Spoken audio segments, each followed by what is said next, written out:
So, welcome all of you guys.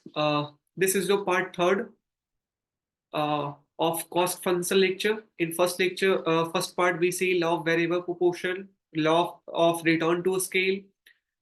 In second part we see cost minimization, isoquant, isocost, कहाँ पर होगा, expansion path, ठीक है, how to use Lagrange, तो ये देखा. Now in this part, we see one numerical, how to solve, how to find K star and L star value, wage rate is given, rent of capital is given, ठीक है ना, production function is given, then how we can find optimum K star and L star. Then after we are going to see uh, that is how cost is non optimal in short run, कि short run के अंदर क्यों, फिर constant return to scale के लिए हम देखेंगे क्या क्या होता है, ठीक. फिर टोटल कॉस्ट कर्व का शेप क्या होता है, और एवरेज कॉस्ट कर्व का उससे रिलेटेड कॉन्सेप्ट हम फिर देखेंगे. फिर लॉन्ग रन के अंदर हम बात करेंगे long run marginal cost curve कैसे होते हैं, एवरेज कॉस्ट कर्व क्या होता है, रिलेशन क्या होता है. तो this is for this is your part. Okay, so let's begin with one numerical. एक न्यूमेरिकल से बिगिन कर. सपोज क्वेश्चन के अंदर गिवन है कि your wage rate is 20, capital that is rental capital small r की वैल्यू 10, ठीक है, और आपका प्रोडक्शन फंक्शन या कॉस्ट फंक्शन आपका दे दिया है. Cost function is given as k का पावर 1 l का power 1 is equal to 8. Okay, this thing is given in your question. अब आपसे पूछा है find k star and l star. ठीक है, आपको क्वेश्चन ऐसे नहीं देगा, आपको क्वेश्चन बिल्कुल वो लिख करके 4 लाइन के अंदर देगा, ठीक है ना. लेकिन वहां से आपको यही डाटा निकल करके आएगा कि वेज आपका गिवन है, रेंट कैपिटल का गिवन है, प्रोडक्शन फंक्शन कॉस्ट फंक्शन आपका गिवन है. अब आपको निकालना क्या है, के स्टार और एल स्टार. कैसे हम फाइंड करेंगे? तो सबसे पहला स्टेप हमारा वही है कि टोटल कॉस्ट जो हम जानते हैं वो लिखना है कि total cost is equal to W into L plus R into K. We know. अब W की जगह पे W का वैल्यू रख देते हैं 20L प्लस कितना 10K. तो this is your total cost.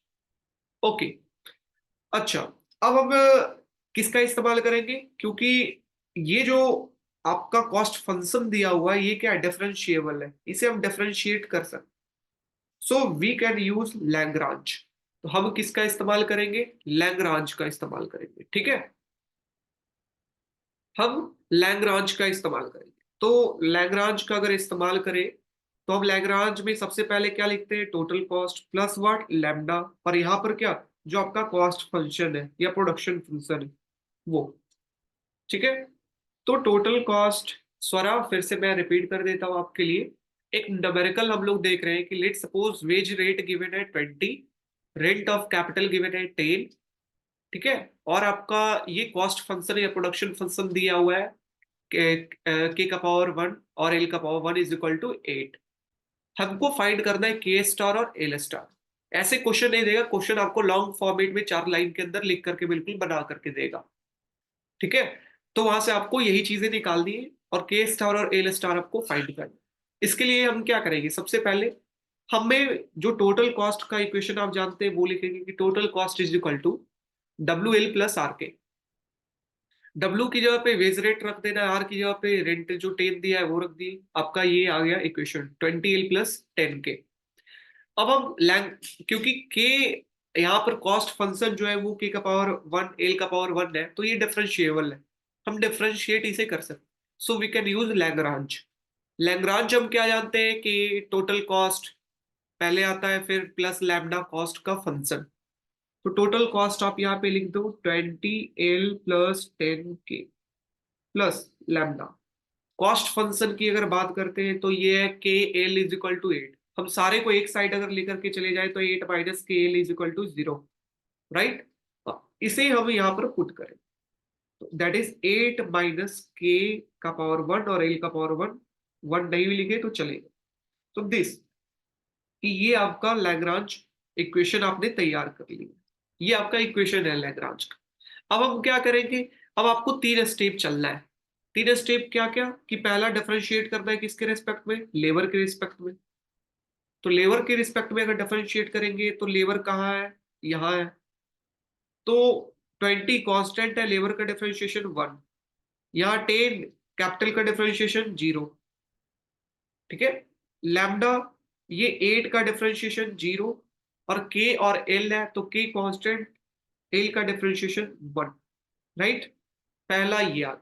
इसको और अगर सिंप्लीफाइड हम करते हैं तो आपका क्या आ जाएगा कि 20, 10 × 0 0, ये माइनस जो है वो बाहर आएगा, माइनस लैम्डा इंटू आपका क्या आ जाएगा के।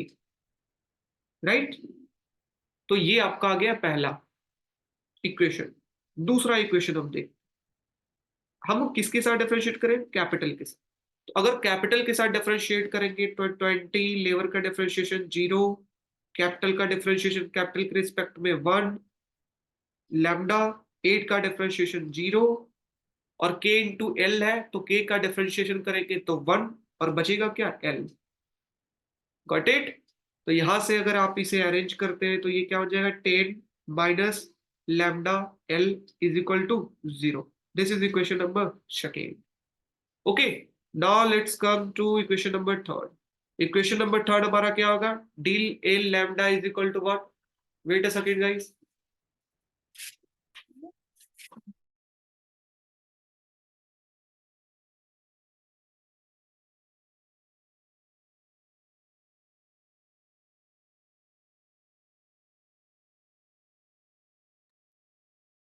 ठीक है, तो ये चीज, sorry guys for some interference. अब हम क्या डी लैम्डा के साथ करेंगे, कि डी लैम्डा के साथ अगर हम डिफरेंशिएशन इसे करते हैं तो ये हमारा क्या बन जाएगा, 8 minus K L is equal to 0। Right, क्योंकि लैम्डा इधर तो है नहीं, तो इधर का डिफरेंशिएशन क्या आएगा आपका, 0। यहाँ पर लैम्डा है, हाँ, और यहाँ पर का लैम्डा का डिफरेंशिएशन 1, और बाकी कांस्टेंट है तो वो। ठीक है, तो ये आपका आ गया इक्वेशन नंबर थर्ड। अब हमारा नेक्स्ट स्टेप क्या है, step number 4। What mean of step number 4, कि 1 और 2 को डिवाइड करेंगे। 1 और 2 को आप डिवाइड करें तो पहला इक्वेशन क्या है आपका, 20 माइनस लैम्डा के, तो लैम्डा के को उधर लेकर के चले जाए। दूसरा इक्वेशन क्या है आपका, 10 माइनस लैम्डा एल, तो लैम्डा एल को उधर लेकर के चले जाए। राइट, और 1 2 को हम क्या किए, डिवाइड करें। तो डिवाइड करेंगे तो ये 20 10 जाएगा तो ये कितना आएगा, ये लैम्डा एल है, sorry this is lambda L. Right, तो ये 2 आपका आ जाएगा, लैम्डा लैम्डा कैंसिल आउट, ये कितना के बाई एल। राइट, अब इसको उधर लेकर के जाएंगे तो हमारा क्या आ जाएगा, के इज इक्वल टू 2 एल। तो ये आपको क्या दे दिया, एक रिलेशन। क्या दिया, रिलेशन। 1 और 2 को अगर डिवाइड करेंगे तो आपको एक रिलेशन आएगा, और इस रिलेशन को हम पुट कहाँ करेंगे जाकर के, स्टेप नंबर 5, थर्ड इक्वेशन में। थर्ड इक्वेशन में हम पुट करेंगे जाकर के, तो putting this relation in equation number third, equation third कितना है, 8 minus K L is equal to 0। अब के की जगह पे हम क्या रख सकते हैं, 2l। तो 2l इंटू कितना, l इज इक्वल टू 0।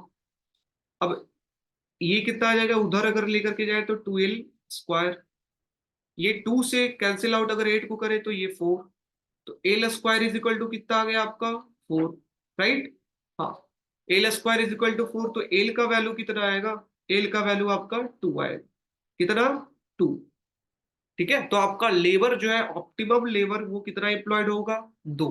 अगर लेबर 2 है तो कैपिटल के अंदर हम वैल्यू पुट कर सकते हैं 2, और लेबर का कितना है, 2।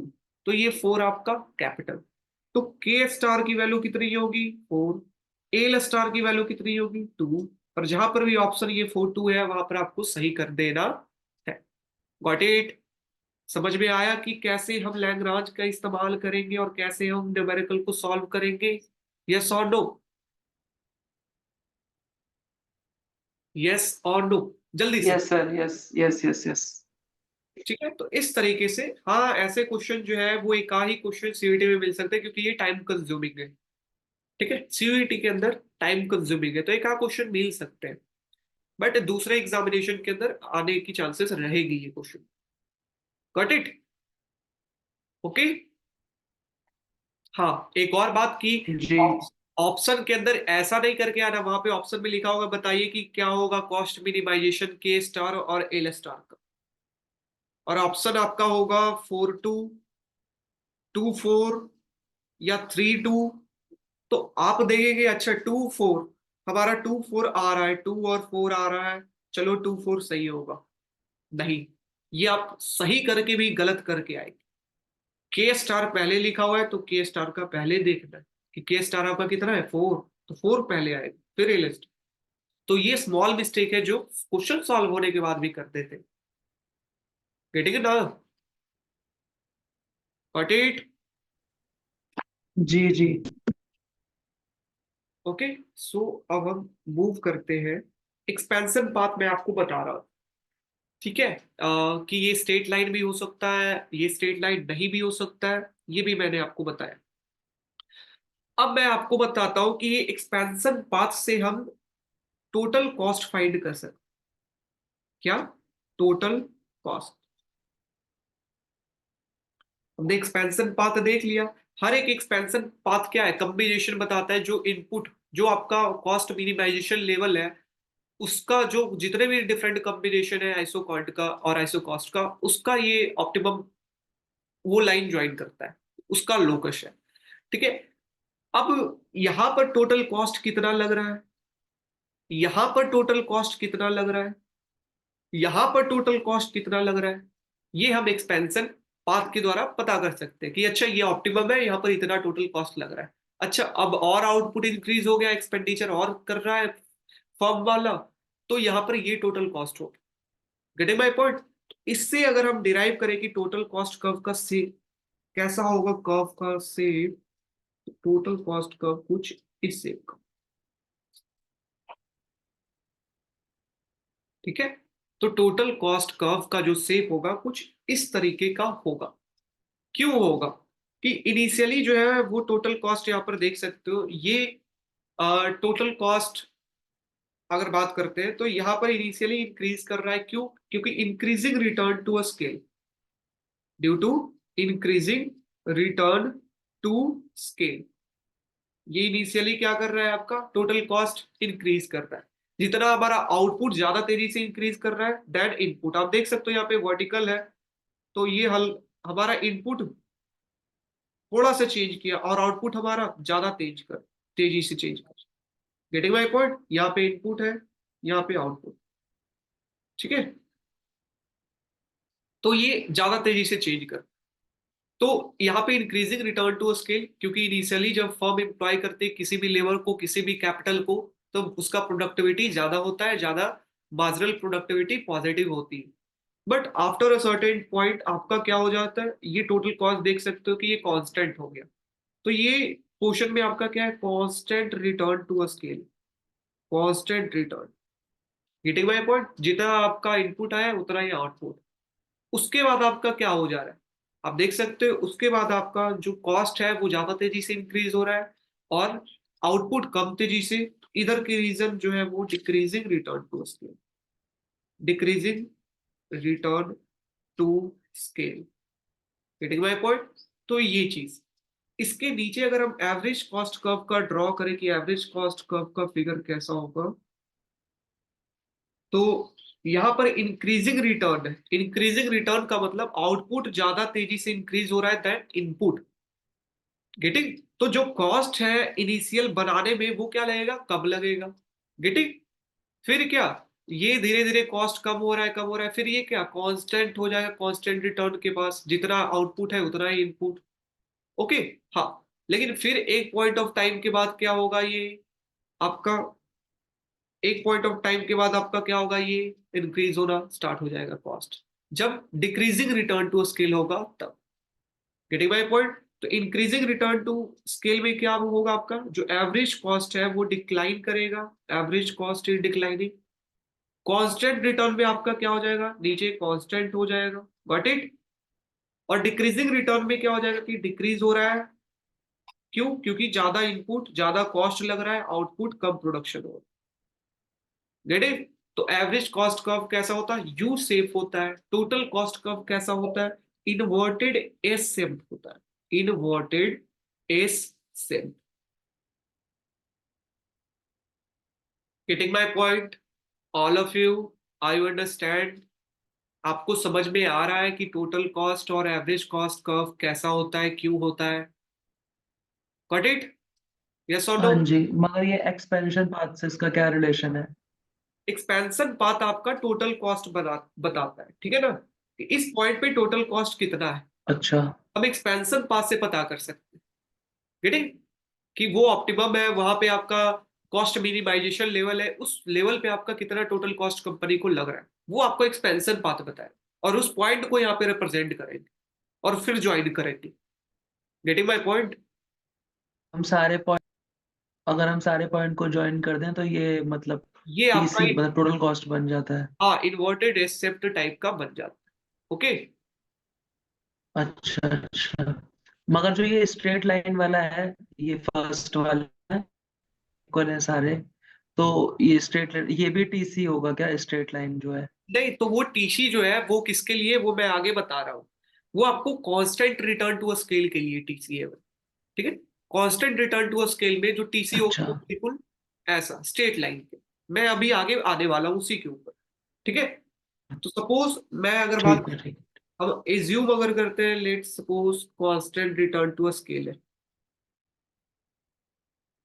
कांस्टेंट रिटर्न टू स्केल, तो हमें फिर से आइसो क्लाइन और आइसो क्वांट बनाने की जरूरत नहीं है, क्योंकि मैं बना चुका हूं ऑलरेडी, कि जितना इंक्रीज आपका आउट शिफ्ट होगा आइसो वैल्यू लाइन, साथ में आइसो क्वांट लाइन भी आपका शिफ्ट होगा। गेटिंग? तो ये चीज, अब अगर टोटल कॉस्ट कर्व की बात करते हैं कि कैसा होगा constant return to a scale में, तो जितना तेजी से हमारा टोटल कॉस्ट इंक्रीज करेगा उतना ही से हमारा आउटपुट इंक्रीज करेगा। कितना? हमारा कॉस्ट जितना से इंक्रीज कर रहा है उतना ही हमारा आउटपुट इंक्रीज कर रहा है, ठीक है। That's why this is the word. ये स्ट्रेट लाइन बिल्कुल होगा जो कि ओरिजिन से स्टार्ट होगा, but it this is your total cost curve in what okay. Constant return to a scale. Okay. अब एवरेज कॉस्ट क्या होगा इसके अंदर, ये भी बताइए। What is average cost curve का? तो एवरेज, क्योंकि ये कांस्टेंट है बिल्कुल, है ना, एवरेज भी होगा वो क्या होगा, कांस्टेंट होगा, हर एक पॉइंट का एवरेज कांस्टेंट होगा। मार्जिनल भी होगा, वो भी क्या होगा, कांस्टेंट। मार्जिनल का मतलब होता है कि एक एडिशनल यूनिट के कारण हमारा क्या कॉस्ट लगा। अब यहाँ पर एक एडिशनल यूनिट के कारण कांस्टेंट है तो हमेशा कॉस्ट सेम लग रहा है। तो जो मार्जिनल कॉस्ट है वही आपका एवरेज कॉस्ट, या दोनों क्या है, आपस में इक्वल है, और दोनों क्या है, कांस्टेंट, एक पॉइंट पे आपका कांस्टेंट।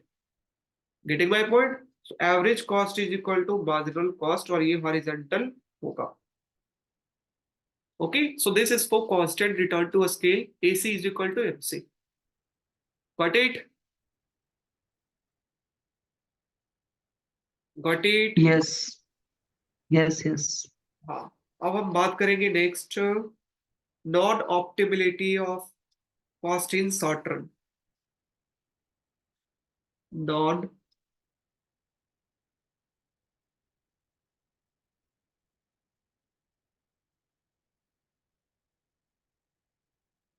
शॉर्ट शॉर्ट रन के अंदर नॉन ऑप्टिमल पॉइंट आपका होगा। आपका क्यों ऑप्टिमल पॉइंट पे शॉर्ट रन के अंदर नहीं पहुंचेगा, इसका रीजन बताने जा रहा हूं, ठीक है। तो दिस इज जो ऑप्टिमल पॉइंट आपका ये है, ठीक है, के एल स्टार एंड के स्टार, ठीक है।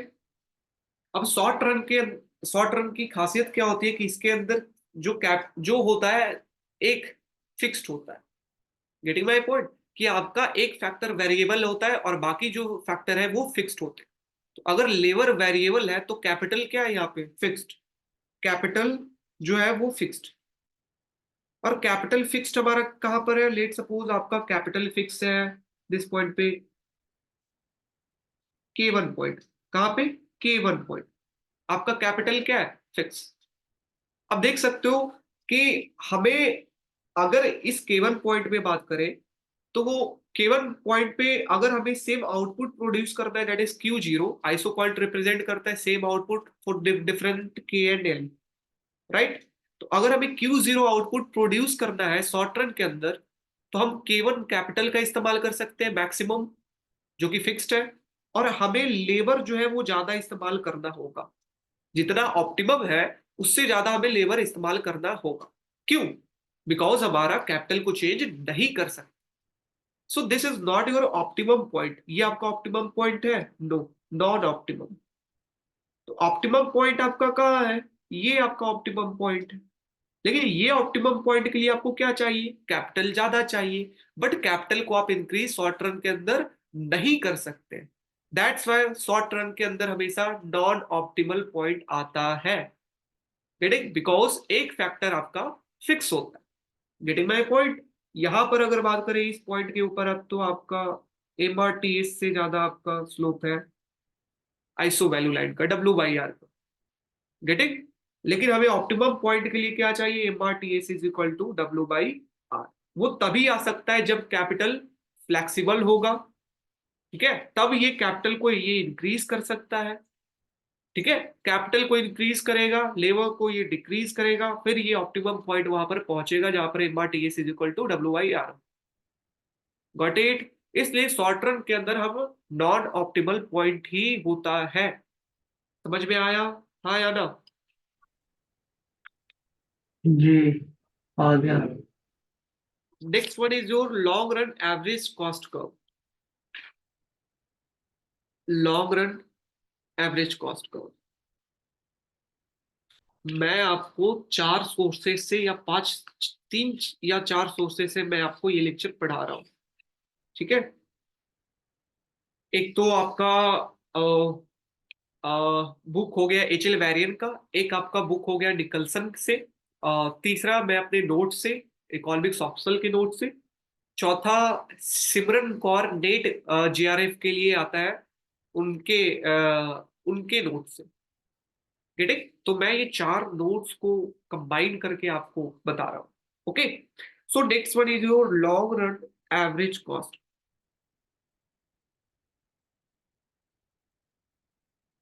एवरेज कॉस्ट, ठीक है। So long run average cost कैसा होगा, ये हमें देखना है। तो देखो, ये चीज हमें ये पता हो जाना चाहिए कि शॉर्ट रन के अंदर, शॉर्ट रन का क्या होता है प्रॉपर्टीज, कि जो एक है फैक्टर वो वेरिएबल होगा, बाकी क्या होगा? फिक्स्ड होगा। तो बाकी फिक्स्ड होगा जो फैक्टर है, ये शॉर्ट रन का क्या है? प्रॉपर्टी। अगर फिक्स्ड फैक्टर है इसका मतलब क्या है? हम फैक्टर को चेंज वेरी नहीं कर सकते हैं।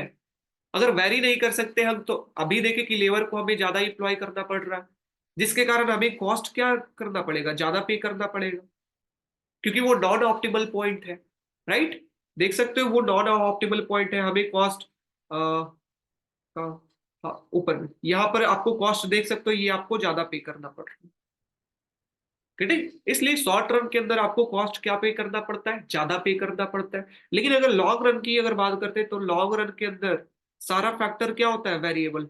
All factor are variable. That's why हमें कॉस्ट क्या, ज्यादा नहीं, हमें कम कर पे करना। हमें जितना कैपिटल की जरूरत है उतना इस्तेमाल कर सकते हैं, लेबर का जितना जरूरत है उतना, और ऑप्टिमल पॉइंट पे हम प्रोडक्शन कर सकते हैं। तो लॉन्ग रन के अंदर कॉस्ट कम, शॉर्ट रन के अंदर कॉस्ट ज्यादा। That's why we say average cost जो होगा शॉर्ट रन का वो ज्यादा होगा that average cost in long run. तो शॉर्ट रन एवरेज कॉस्ट जो होगा वो बड़ा होगा then long run average cost. Getting my point? Means जो short run average cost curve होगा, कर्व, वो ऊपर लाइज करेगा, ऊपर, that long run average cost curve, ठीक है। क्योंकि शॉर्ट रन के अंदर कॉस्ट ज्यादा होता है, दैट्स वाई उसका कर्व ऊपर लाइज करेगा, और long run average cost curve नीचे लाइज करेगा। गॉट इट ना? हाँ। तो ये that is short run average cost curve always lies above the long run average cost curve, and they touches at one point. मतलब एक पॉइंट होगा जहां पर मिनिमम होगा, लाइक आपको मैं ये कर्व आपको ड्रॉ करा करके दिखाता हूँ। This is your short run,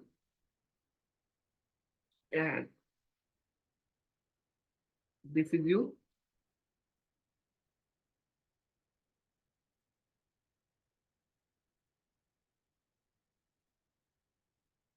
this is your log run. तो ये आपका क्या है, लॉग रन है, लॉग रन एवरेज कॉस्ट का। ये आपका क्या है, शॉर्ट रन एवरेज कॉस्ट। ठीक है। तो शॉर्ट रन हमेशा जो कब होगा वो ऊपर लाइज करेगा लॉन्ग रन कॉस्ट। क्यों? क्योंकि शॉर्ट रन का जो कॉस्ट है वो क्या होता है, short run average cost is greater than long run average cost. That's why it always lies above LAC. ठीक है। और ये एक पॉइंट जो मिनिमम पॉइंट होगा short run average cost curve का, वो जरूर टच करेगा किसके साथ, एलएसी के साथ। किसके साथ, एलएसी के साथ। तो एक जो पॉइंट है वो टेंजेंट लाइक एसएसी जो होगा वो टेंजेंट होगा एलएसी के साथ, एक point. Getting my point? That's why ये आपका, इसे हम कहते हैं लोअर इनवलप, लोअर इन भी, मतलब जो long run average cost curve होता है वो लोअर इनवेलप होता है short run average cost curve के। ठीक है। तो कौन सा कर्व जो होता है वो लोअर इनवेलप होता है, तो हम क्या कहेंगे, लॉन्ग रन एवरेज कॉस्ट जो होता है वो लोअर इनवेलप होता है। Getting my point? तो ये चीज, इस पॉइंट पे आपका क्या है, जो लॉन्ग रन एवरेज कॉस्ट है ये भी यू शेप्ड होगा, मतलब जैसे अम्ब्रेला जैसा यू था। यू शेप्ड हम नहीं कहेंगे, ये फ्लैटर यू शेप्ड है। ठीक है ना, ये फ्लैटर यू शेप्ड है, मीन्स यू, ओके। यू का मतलब तो ये हो गया, ये ऐसा नहीं, ये फ्लैटर यू शेप। पहले भी बताया था, due to greater flexibility, long run के अंदर सारे फैक्टर जो होते हैं वो वेरिएबल होते हैं।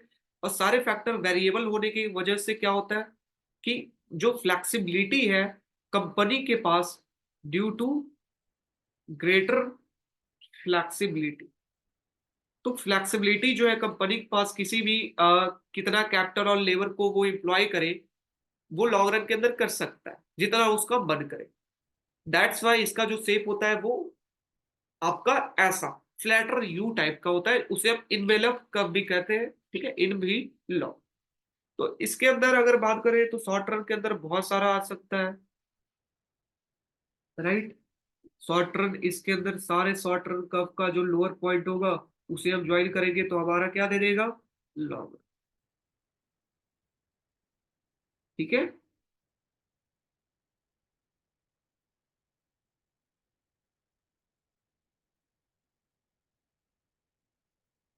तो ये, तो अब देख सकते हो जो इधर पोर्शन की बात करते हैं, इधर दिस पोर्शन, ये तीन पोर्शन में इसे अगर डिवाइड करें हम, तीन पोर्शन में हम डिवाइड, ठीक है। तो ये अगर स्टेज वन की बात करते हैं तो वन स्टेज में क्या है कि जो एवरेज कॉस्ट है वो डिक्लाइन होते जा रहा है, राइट। एवरेज कॉस्ट जो है वो डिक्लाइन होते जा रहा है, लॉन्ग रन एवरेज कॉस्ट। क्यों? Due to economies of scale, economies of scale के कारण। ठीक है ना, कि लेबर एम्प्लॉय हो रहा है, उसके पास फैक्टर है, सारे चीज, कंपनी अपना बेस्ट काम कर रहा है, वो और एम्प्लॉयमेंट और आउटपुट प्रोड्यूस हो रहा है। और इस रीजन के अंदर हम क्या कहेंगे, increasing return to scale, increasing return to scale, right. इस रीजन में आपका increasing return to scale first stage के। सेकेंड पोर्शन, सेकेंड रीजन के अंदर आपका क्या है कि देख सकते हो कि ये लगभग ऐसा कांस्टेंट हो, राइट। तो ये कांस्टेंट हो गया है तो इसे हम क्या, हम कहेंगे constant return to scale, constant return to scale, इस रीजन के। क्योंकि एवरेज कॉस्ट जो है वो इस रीजन में क्या है, कांस्टेंट, क्या है, कांस्टेंट। तीसरा स्टेज की अगर बात करते हैं तो देख सकते हो यहाँ पर जो एवरेज कॉस्ट है वो इंक्रीज होना स्टार्ट हो गया, इंक्रीज, इंक्रीज होना स्टार्ट हो गया। That's why this is diseconomies of scale, diseconomies of scale, मतलब जो ऑप्टिमम है जहां पर आपका प्रोडक्शन होना चाहिए ये यहाँ पर है, ठीक है ना, दिस पॉइंट। या इधर भी हो सकता है, जो मैक्सिमम आपका हो सकता है, मैक्सिमम कैपेसिटी यहाँ, उससे ज्यादा भी अगर प्रोडक्शन अगर करने लगे लॉन्ग रन के अंदर, फिर भी कॉस्ट आपका इंक्रीज होने लगेगा और वो डिस इकोनॉमीज ऑफ स्केल हो जाएगा। ठीक है। अब जो है वो ज्यादा एक ही मशीन के ऊपर वर्क हो रहा है, ओवर टाइम हो रहा है, ठीक है, इफिशियंसी कम हो रही है, जिस वजह से डिस इकोनॉमीज ऑफ स्केल और decreasing return to scale. decreasing return to scale. So this is your average long run average cost curve. Any problem, anyone? Long run average cost curve is a U-shaped. क्यों you shift होता है? Because of economies of scale and diseconomies of scale. Initially economies of scale होता है, फिर dish economies of scale होता है. जैसे, हाँ जी बोलिए बोलिए बोलिए. Any doubt, any problem? No sir. ठीक है, तो ये आपका हो गया long run average cost. Last आपका है लॉन्ग रन मार्जिनल कॉस्ट का.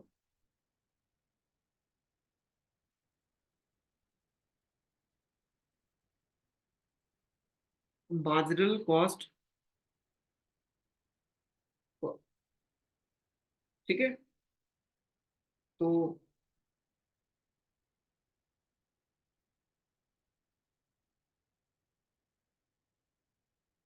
if this is your long run average cost, ठीक है. हाँ, this is your short run. ये आपका क्या है? Short run average cost. Okay, S C one. ये आपका गुजरता हुआ जा रहा है शॉर्ट रन मार्जिनल कॉस्ट. ठीक है, ये शॉर्ट रन मार्जिनल कॉस्ट इससे गुजरता हुआ जा रहा है. फिटिंग? हाँ. अब एक पॉइंट और आपको याद रखना है कि यहां से जो शॉर्ट रन है ना, मैं आपको बताता हूं कि ये शॉर्ट टर्म मार्जिनल कॉस्ट यहां से ऐसे गुजरेगा. ठीक है ना. ये आपको मिनिमम पॉइंट पे शॉर्ट टर्म मार्जिनल कॉस्ट का इसे कट नहीं करना है. मिनिमम पॉइंट आपका कहाँ है? इस पॉइंट पे शॉर्ट टर्म मार्जिनल कॉस्ट ऊपर कट करता है. ठीक है. अगर हम दूसरा कर्व ड्रॉ करें लाइक दिस,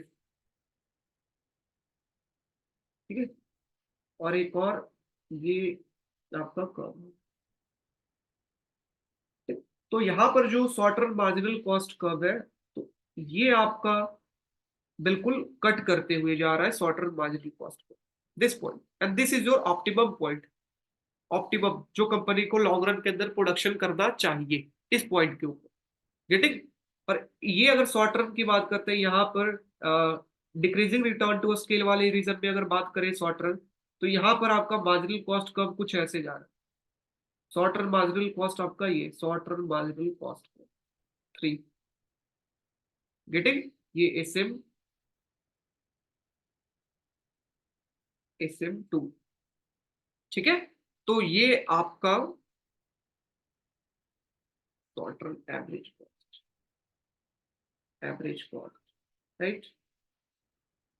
ठीक है, तो ये आपका कि ऑप्टिमम जहां पर होगा वहां पर शॉर्ट टर्म मार्जिनल कॉस्ट जो है वो बिल्कुल, और लॉन्ग रन, और तीनों जो है वो एक पॉइंट पे मिलेंगे.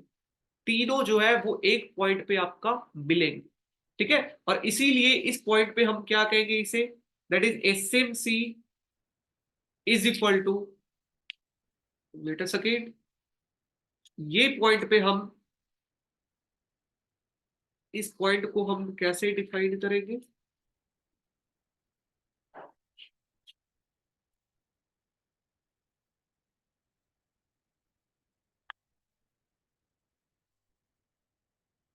इस पॉइंट को हम डिफाइन करेंगे कि यहाँ पे SMC is equal to SCC is equal to average cost is equal to marginal cost. Getting? कि इस पॉइंट पे जहां पर आपका मार्जिनल कॉस्ट आपका बिल्कुल, और एवरेज कॉस्ट और लॉन्ग रन एवरेज कॉस्ट तीनों आपस में मिल रहे हैं, उस पॉइंट पे क्या होगा? SMC, SCC, SCC, AC और MC चारों क्या होंगे? इक्वल होंगे लॉन्ग रन के अंदर. लॉन्ग रन के अंदर. Getting my point? तो ये बात आप कर रहे हैं. ठीक है, अब बात अगर करते हैं लॉन्ग रन मार्जिनल कॉस्ट की बात करते हैं, तो यहां देख सकते हो कि शॉर्ट रन जो है वो ऊपर है लॉन्ग रन से. शॉर्ट रन है ऊपर लॉन्ग रन से. Short run is greater than long run. इस पोर्शन के अंदर, फर्स्ट पोर्शन के अंदर लॉन्ग रन से ऊपर है. तो हमें लॉन्ग रन के अंदर एडिशन क्या करना होगा? ज्यादा करना होगा, ज्यादा. तो लॉन्ग रन जो मार्जिनल कॉस्ट है वो इधर क्या होगा? पॉजिटिव. इस रीजन में क्या होगा? Long run marginal cost positive. Getting my point? हाँ. अब जहां पे ये आकर के इस पॉइंट जो ऑप्टिमम जहां पर आपका मिला है एसएसी, जो लोअर पॉइंट है आपका एलएसी के साथ मिला है, इस पॉइंट पे क्या है आपका शॉर्ट रन और लॉन्ग रन क्या इक्वल है। इस कारण आपका यहाँ पर जो एलएमसी होगा वो क्या होगा, जीरो। क्या होगा, जीरो, इस पॉइंट के ऊपर। इसके बाद अगर चले जाते हैं तो आपका जो एलएमसी है वो ग्रेटर हो जाता है, ठीक है। जो एल ए सी है वो ग्रेटर हो जाता है और एस सी जो है वो शॉर्टर हो जाता है, ठीक है। अब शॉर्ट रन में हमें क्या जरूरत पड़ेगा कि एलएमसी में हमें कुछ माइनस करेंगे तब इक्वल होगा, इक्वेट होगा। तो यहां पर जो एलएमसी है वो निगेटिव हो जाता, क्या, नेगेटिव। तो ये आपके एग्जाम पॉइंट ऑफ व्यू से उतना इंपॉर्टेंट नहीं है, ठीक है। लेकिन मैं आपको सिर्फ बता दे रहा हूं कि जिस पॉइंट के ऊपर इस पॉइंट पे आपका इंटरसेक्टिंग, ये आपका लोएस्ट पॉइंट जो है वो एसएससी 1 का है। इस पॉइंट के ऊपर आपका क्या होगा, एलएमसी जीरो होगा। किसी भी पॉइंट के ऊपर जहां इंटरसेक्ट किया एलएमसी क्या होगा, जीरो। हर एक पॉइंट का एलएमसी अलग अलग बनेगा, ठीक है। इधर आपका क्या होगा, पॉजिटिव, क्योंकि एल कम है, एलएमसी क्या है, लोअर है। तो हमें एल एलएसी लोअर है तो हमें एलएमसी ज्यादा एडिशन करना पड़ेगा, दैट्स वाई इधर पॉजिटिव। इधर अगर लाते हैं तो नेगेटिव, क्योंकि अब एलएसी ज्यादा है तो उससे कम करो, तब ये जाकर के ये इक्वल होगा, वहां पर वापस जाएगा। Getting my point. तो दिस इज जो long run marginal cost curve, जो कभी पूछते नहीं है, ओके। सो दिस इज जो ओवरऑल लेक्चर जो कि आपका कंप्लीट आपका प्रोडक्शन के ऊपर रहा, ठीक। सर इसका ओवरऑल मतलब शेप क्या होगा कर्व का, long run shape marginal cost shape का? इसका डिफरेंट होता है, हर एक पॉइंट के लिए डिफरेंट डिफरेंट शेप। बस इसको याद रखना है कि ये लेफ्टवर्ड की तरफ हमारा कैसा होगा। अगर लेफ्ट की बात करते हैं तो ये पॉजिटिव होता है और राइट की नेगेटिव होता है। Getting my point. जी, तो मतलब इसका कर्व अनडिफाइंड है मतलब? अनडिफाइंड मीन्स ये हर एक के लिए चेंज होते रहता है, that's why this is not an अच्छा अच्छा इम्पोर्टेंट वर्क। अच्छा। ये इकोनॉमिक्स ऑप्शनल में सिर्फ एक बार क्वेश्चन पूछा गया था, that's why I explain this, okay. Okay. हाँ, अब मैं आपको सिलेबस शो कर देता हूँ कि हमने क्या कंप्लीट कर लिया है। तो देख सकते हो मैक्रो इकोनॉमिक्स के अंदर, माइक्रो के अंदर production, production function completed, law of variable proportion completed, return to scale completed, cost function completed, type and concept completed. So we complete production theory. Any problem, anyone? Consumer theory, नहीं। consumer theory, production theory complete हुआ, okay. So thank you so much everyone. अब हम रात को मिलेंगे जहां पर हम बात करेंगे मनी के बारे में, ठीक है। Thank you. Any doubt?